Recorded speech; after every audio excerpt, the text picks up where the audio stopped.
Raudondvario miestelio kultūros centre vienu šią pavasario dienų buvo susirinkus vos ne visa Lietuva. Mat vyka 5-ąją respublikinę tarmiškas kūrybos konkursą baigiamasis akordas. Čianais aš pabandžiau pašposyti, o jūs toliau pasiklausykite tikrosios tarmiškos kūrybos. Tarmiškos kūrybos konkurse garbinga komisija turėjo įvertinti 62 kūrinius. Iš jų 47 poezijos ir 15 prozos. Baigiamajai šventei atrinkta 12 kūrinių. Yra tokių šnekų žodžių, kad tarmės nyksta, tai tiesą sakant reikėtų sakyti, kad nyksta ne tarmės, tarmės keičiasi, bet miršta žmonės ir jie neturi kam perduoti tos tarmės.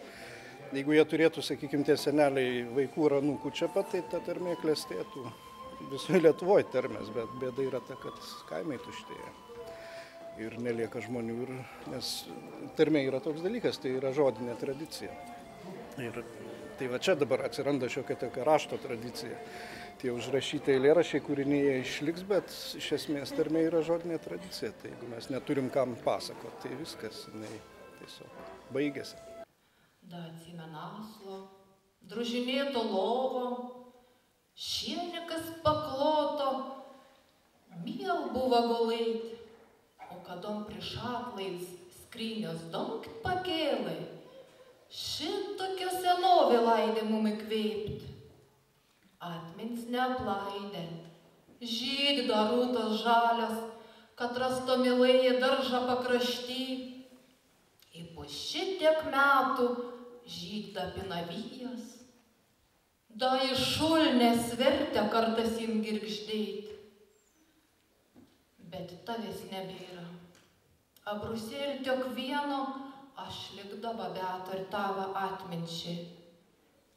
Į džiaugios be galą vaikelė suprata, kad to mūsų tarmė saugot jiem reikės. Tai yra tiesiog žmonės, kuriem rašymas yra hobi. Jie, aišku, yra susijęs su svetaine Žalia žolė.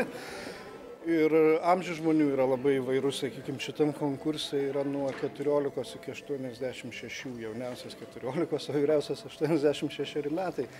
Ir jie yra įvairiausių profesijų ir netgi ne humanitarai daugiausia. Tai, žodžiu, tiesiog yra labai įdomu pažiūrėti, kaip žmonės gyvena. Ir jie tiesiog... gal kartais tie kūriniai, jeigu vertintų visiškai profesionalūs literatai, tai jam atrodytų gal ir netokie atitinkantis kokius literatūros kanonus ar standartus, bet to ir nereikia šitam konkursui. Svarbu, kad žmogus sugeba savo jausmus išreikšti ir be to čia dar vienas ir pats svarbiausias aspektas yra tas, kad jie rašo tarmiškai savo gimtąją kalbą. Tai tas yra labai svarbu. Dažnai savo prisiminimus atrandu Babulytį. Kaip ana atrodė? Agi nedidūkė, mielas senučiukė. Lūpas nedažnai šmėžuodavo šypseną, pasakojimai virsdavo tikrovė.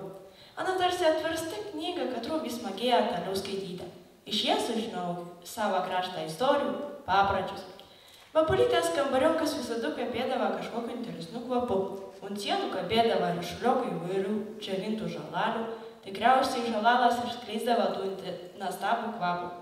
Kiek atsimenu, Babulytė arbotų visada darydavo tik iš tų paslaptingų augaliokų. Tada, a ypač jiem, visi namai aškrypdavo žydinčių pievų, mėtų darželių. O atkeldavo nuotaikų, intraukdavo pokalbių bertetą, arbotą suartindavo. Su jas kvapu išsiliedavo rūpeščiai ir nesėkmės, džiaugsmai ir liūdesys. Išsikalbėjus širdį lygdavo lengviau. Aut palungės stovėjo didžiulis vazonas, kuriam auga augalas. Anas buvo starais, viltingais lapais, su pielas spyglais. Babulytė juokdavas, kad Anas jas daktariokas ir tikrai ją pagalbų gydęs daug susirgymų. Vienas liekars paskonį dar lig šiol tam. Fui, tikrai buvo neskanu. Kas tai buvo? Tai ta augalą supjaustyti lapais, smulkiais kubeliokais, aš pilti medų. Babulytė kas rytų suvalgydavo tą maišalą pašaukštelio, kad kvarabas nekiptų, kas sulys neašpultų. Ir žinot, ana nigdy nesirgdavo. Dabar tiesiog žinau, kad tas stebuklingas augalas vadinas alijošių arba albus. Ne rozutė, kad dėtų žaizdų, kad nepuliuotų. Tokių liekars ruošiai mylėjau.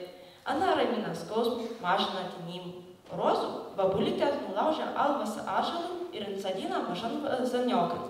Negreit, bet žala prigyja ir ėmė augti. Tadu tų dakteriokų ir gavau dovanų. Albasas lyg šioliai auga parmų. Anas jau daros panašus intų iš prisiminimų, išsikeroja, išlaidė daug naujų stebų. Anas mūsų šeimų gyda ir saugo prisiminimų apie babulytį. Koliai aš jau buvau maža, man būdavo baisu, kad spjaudavau pirščiokų, bijojau, kad iš manęs neišbėgtų visas kraujas ir nenumirčiau.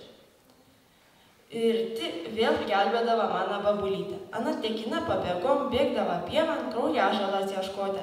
Jų apvyniodavo žaizdų ir kraujas nustodavo tekėti. A rozų, tai jas gydymas mane visiškai apgundina.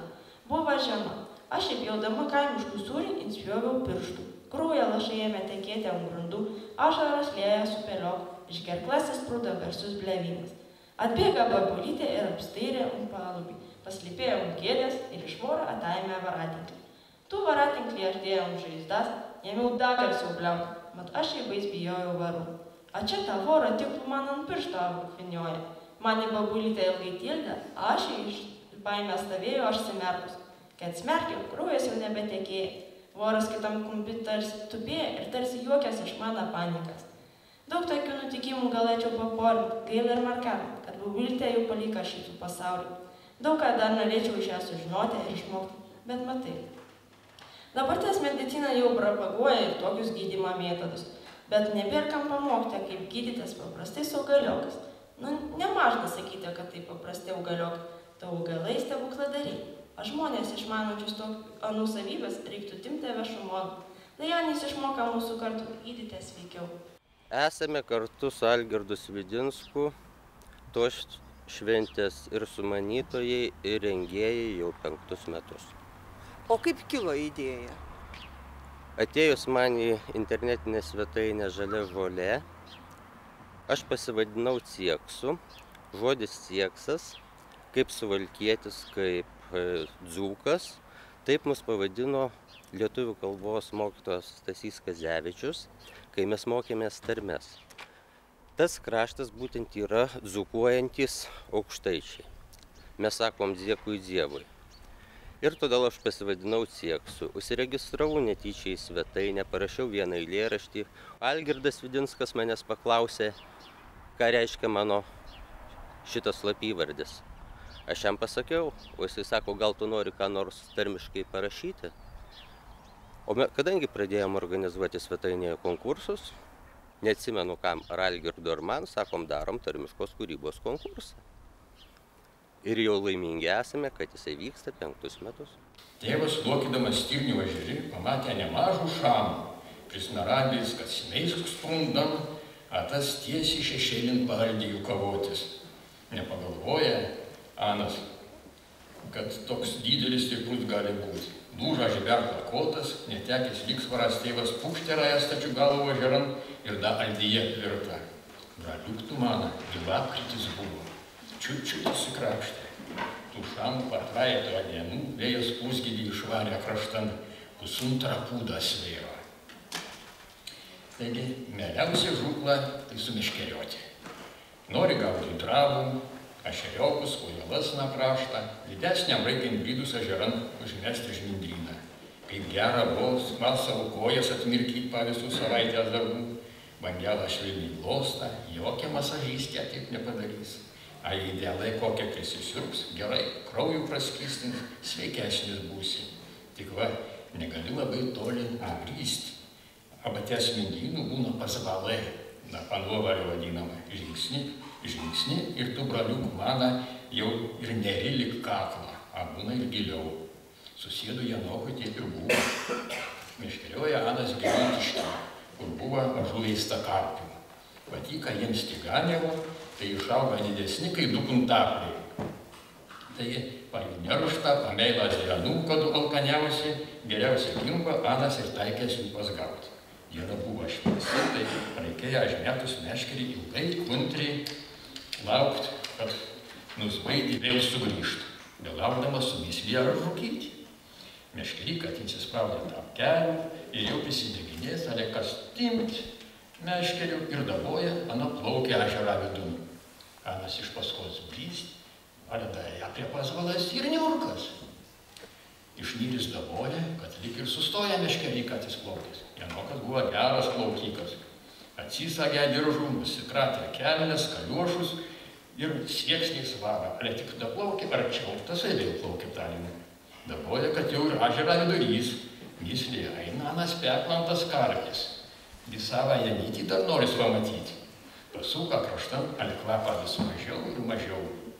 Vienuros gūkšterąją vandenę, kitų ir toks striokas apėmė, kad visai runkas pasidarė medinės.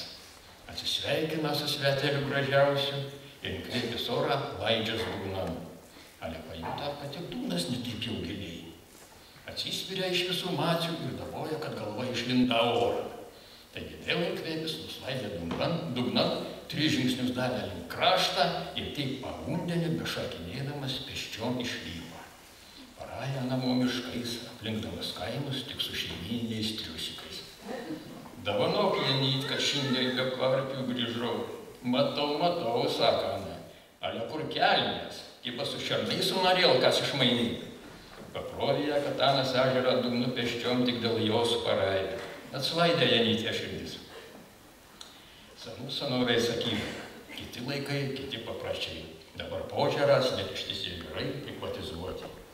Bet kur nepamiškėliosi ir tenka brungiai pašvinkusies žudeliuotės užabauti supermarketuose. Maža mums lyga vietų, kur kuntrybės gali mokytis. A mažai žuvelių valgant ir pratelis kistėja.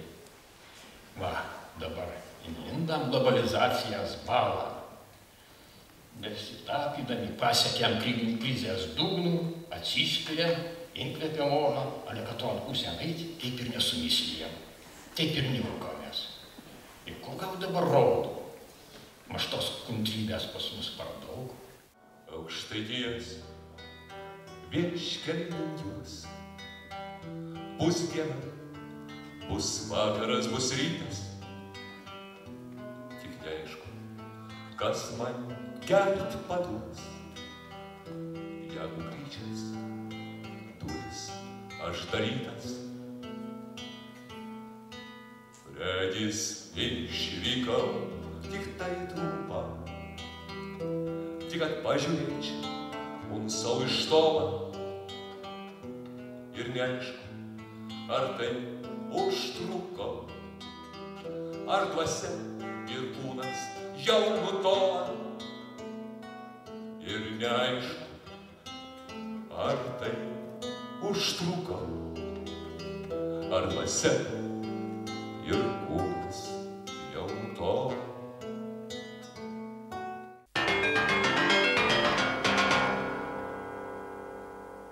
Praėjusioje laidoje klausėme, kur Lietuvoje geriau gyventi.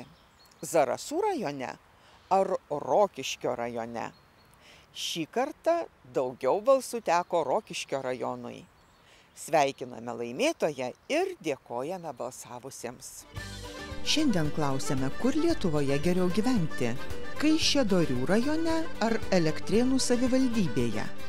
Balsuoti kviečiame internetu laidos svetainėje gimtojižemė.lt arba telefono numeriu 86111 0909 siunčiant trumpąsias žinutes su tekstu Elektrėnų arba Kaišiadorių. Kviečiame balsuoti visus turinčius nuomonę šiuo klausimu. Jūsų atsakymų laukiame iki trečiadienio 24 valandos. Rezultatus paskelbsime kitoje Gimtosios žemės laidoje ir interneto svetainėje gimtojižemė.lt. Šiandienai tiek. Iki kito šeštadienio.